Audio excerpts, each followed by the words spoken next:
Namaskar. Welcome to episode 6 of the Asiatic dialogue.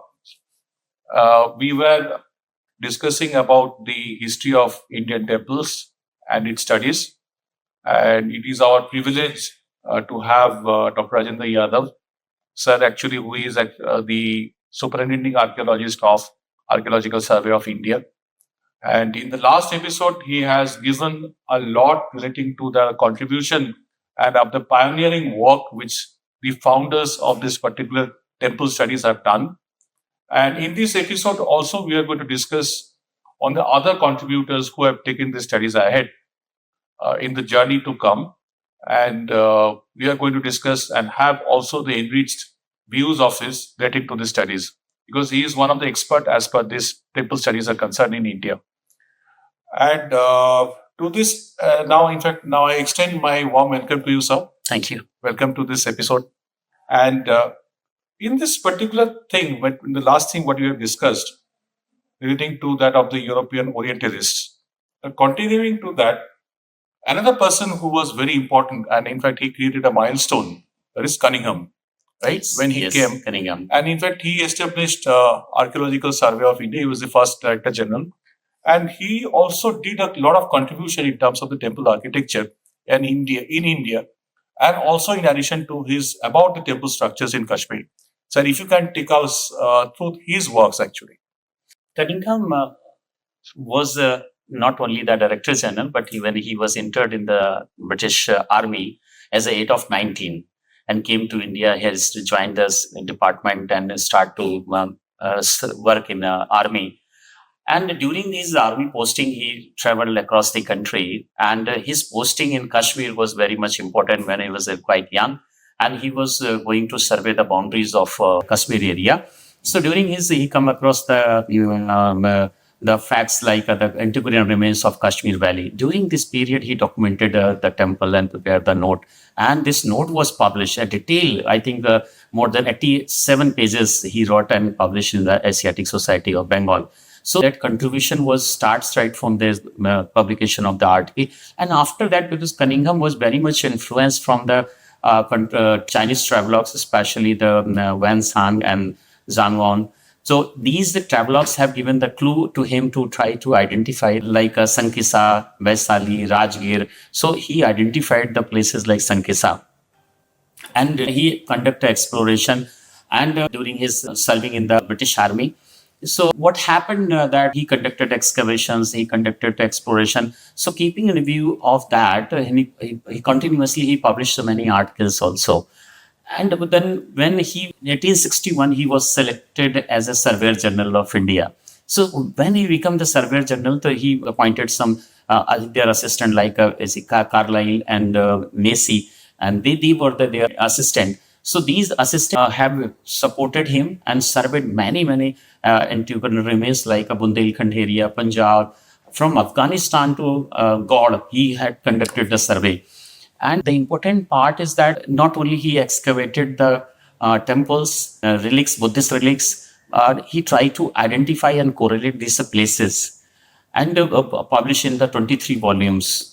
And these 23 volumes have covered the entire, he focused on the central India, especially like the Vilsa Tope, he identified and they excavated there, and Sanchi, he excavated there. And then finally, he went to Sarnath, he conducted excavation with their assistants. So, all reports are published in their volumes. So, the important or his role was very pioneering in the study of temple architecture, because when he was studying that central India, and central India is a cradle of Indian temple architecture, especially in North Indian temple architecture. In a small area, because particularly the Lalitpur district and the surrounding district of Madhya Pradesh, especially Datia, Guna, and this all area is very, very important, because all type of temples, North Indian like Kanagara, Pasana, and Bhumijaya style, and as well as the like Mandapika shrines kind of, the all flat roof to evolved temples are located in the small 13 or 14 districts of Bundelkhand area. So when he was working there, so he has surveys all temples. So from here, he has first time fixed the chronology of these temples. Okay. Because at a small area, you are getting like Udaygiri Caves is here, Sanchi temple number 17 is there. So there were the Savartar temple is there, then Kankali Devi temple, Tigwa, and Nachna, Bhumra. These all temples are belong to Gupta period. On the basis of comparative analysis, he tried to fix the chronology on the basis of not only the morphology, on the basis of inscriptions also, because at the time inscription was Brahmi was deciphered by Prinsep, that these epigraphists have supported them. So he collected all the epigraphical remains as well as the architectural. So he has standardized first time to fix their chronology and as well as the classification on the basis of their gradual development. So early the flat roof temples of the temple number 17, which was very modest temple, and gradually it was evolved in the like a proto Shekhri, like they were the Satwa temple and the Bhitargaon brick temple of Bhitargaon. This was the proto Shekhar Temple type. 17 is of which particular temple number 17? Temple number 17 of Sanchi. Sanchi. Okay. Sanchi is a Buddhist site, but the first temple which was structural in form, that was temple number 17. So that belonged to Gupta period. And from Sanchi, there is a nearby the Udaygiri caves, which were also a group of caves. One entire block was carved. And that the first time Gupta era, one inscription was reported belonged to Chandragupta II. So that was the time when the one particular cave was dated, and the anatomy and the morphology as well as the depiction in the caves of Sanchi, Udaygiri, can be compared with the early temples. Okay. So on this basis of the chronological, like a Tawa cave have the lotus medallion in the flat roof. So this kind of lotus medallion decoration was gradually evolved. So from the temple number 17, Kankali Devi number temple can be we call it a phase 1 of the Gupta period. In phase 2, when the some circumambulatory part, these are the Nirandhara temple, then Sandhara temple came, and when the Parvati temple, Nachna, and Bhumra temple, Shiva temple, Bhumra, they have the kind of production path was added in the temple. These are the gradually evolution of these temples were evolved in the in later period. And if you see the after Bhumra, there was a Sautar temple, Devgarh. And after that, you see that these pyramidal structure was gradually rising in height. And Bhitargaon, brick temple Bhitargaon is in the next stage. So these are in phase 3. So these are the chronological evolution was identified by him. And he has given the more emphasis, not like the Stella Cremdis and Ananda Kumaraswamy, which was done in the later period. They are giving the more philosophical aspect and talking about the evolution of like a Vastupurusha Mandala. He never talked about that. He never talked about Mansara, like when the Ramraj have deciphered. But he has tried to give an explanation of the temple and its evolution and tried to fix the chronology on the basis of the inscriptions and material culture like coins and other archaeological materials. This is the basic contribution. And these contribution of Cunningham was fixed the guideline, and that was a marker for the further researchers like A.K. Deva and Dhaki and other further researchers. So there, and also R.D. Banerjee also very much influenced from the previous scholars. So this is all sort of a big contribution of Cunningham, which was known for the in field of the temple architecture as such. So actually, he actually gave us this particular impetus, and he actually also created this atmosphere of this stellar constellations of various scholars, in fact, coming into this field. So that his contribution was more of a magnetic one. And also the contribution which he led has also influenced others. They were also very related to this particular aspect of what was I will just must say, because why this portion was because his work was very important, because the location of the Devgarh, the Savatar temple and these Gupta temples, because they were lying on the crossroad. Right. Because the Uttarapath was passing from Mathura. From Mathura, they were down south. The one road was connecting to Devgarh, passing to Devgarh and via Panguraria. Another was connecting to the Dakshinapath, which was coming with going to from Prayag to south. So these were the hinterlands which were thickly dominated by the presence of the temples. All kind of temples are there. So like if you see the Gupta temples are there, and side by side all the other centers, the Kalchuris were dominating. There were Chandelas were dominated in later period. So this was the cradle of culture. This cross-route connection was very important while you're traveling with the traders from the Mathura to there. Because all the Gupta Ashokan inscriptions are reported in the same alignment. Like if you start from Mathura, if you come to Gujarat, after Datia, roughly 100 kilometer down south, you will get Devgarh South. After crossing the Betwa, you will get the Devgarh South temple. And all around the south, the Lalitpur district, they have the all chronological temple, how the Nagar Shikhara was evolved. Mm-hmm. Not only that, after the Guptas were succeeded by Pratiharas, Harsh or Pratiharas. So Pratiharas temple were early Mandapika type temple, were small one, and they were crowned by the Shikhara, like a Korayavir temple of Devgarh. It's very important temple. How the modest temple post and pillar method was used to making a Garbhagriha, and suddenly the over Garbhagriha, there is a one small Shikhara was, Rekha Shikhar was erected. There is no meaning at all, but it was a culmination. It was just evolution of the temple. So that's why Korayavir temple and one of the Suraya Gadi have also one sanctum sanctorum of the Gadi.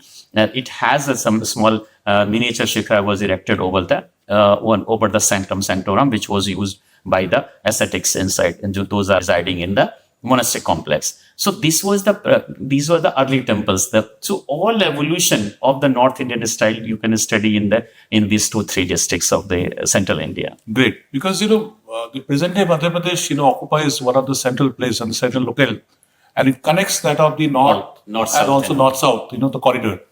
And because interesting part is that because the road connecting from Prayag to Ujjain, it was passing through this hinterland. Right. Because Vidisha was center. Right. Badorai was the center of this area. Because just near to Devgarh, there is another site that was the center of the. And interestingly, Sanchi is down south. Again, Sanchi and Vidisha was the major center right from the early centuries of 3rd century, 4th century BC. Antiquity goes to a little or early. But the 3rd and 2nd century BC, it became the very populous center for Buddhist as well as the Brahmanical. Exactly. Because the root pillar is located there only. In Vidisha. It's very close to Sanchi, hardly 11-12 kilometers away from the Vidisha, Sanchi. So this location was strategically, the traders are passing, those are going to Bharkaksh or they are passing through Ujjain. Mm-hmm. So this was all the hinterlands. These are the pockets they are developed. And right from dominated by this, all right, Gupta period to a later medieval period. Heliodorus pillar is one of the most landmark. We will take in some of the sessions because it requires a separate focus. And the Greek ambassador actually who devoted his time in understanding our infant scriptures. Yes. After Cunningham, the new era starts when the Indian scholars like P.K. Acharya have contributed a lot. Especially in the field of temple architecture, especially he again revert back after the 100 years of Ramraj when he focused again on the Mansara. And that was the Treaty of South India.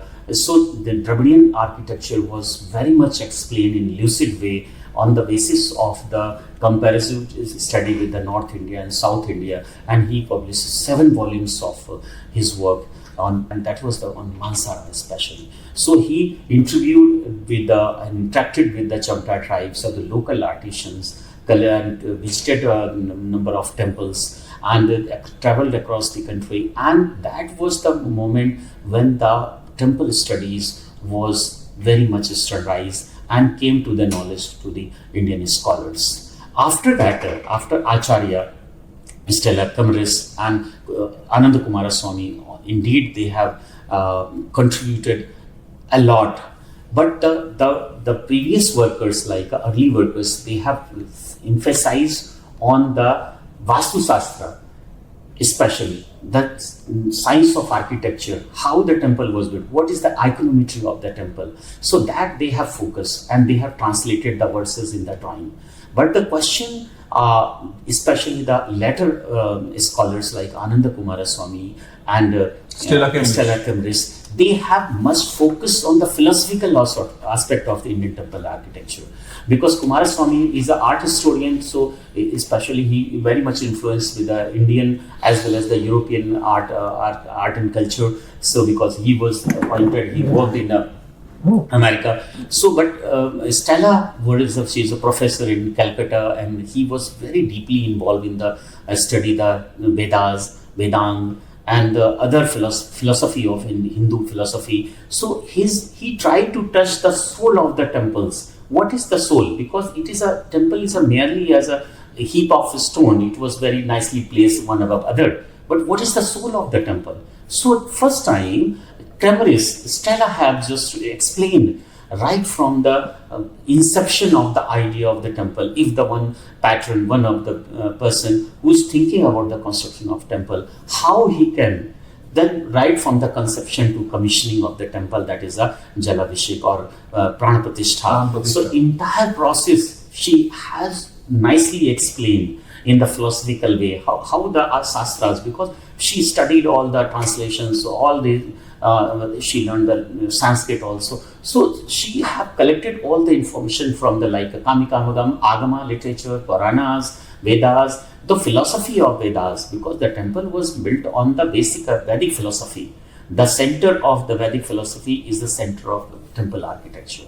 So how the Vedic philosophy came into culminated in the entire edifice, which was personified by the Stella, is like a Vastu Purusha. Because she was talking the philosophical aspect of the temple. Because the canonicals, our earthly Vastu Shastras, they are expounding, they are explaining the temple is like a human organism, like a human body. So the same thing. That's why this Garbhagriha. Yeah, Garbhagriha is like entertained as a womb of mother, mother's womb. And the deity, tutelary deity, which is enshrined in the sanctum, it is just like a baby in a mother womb.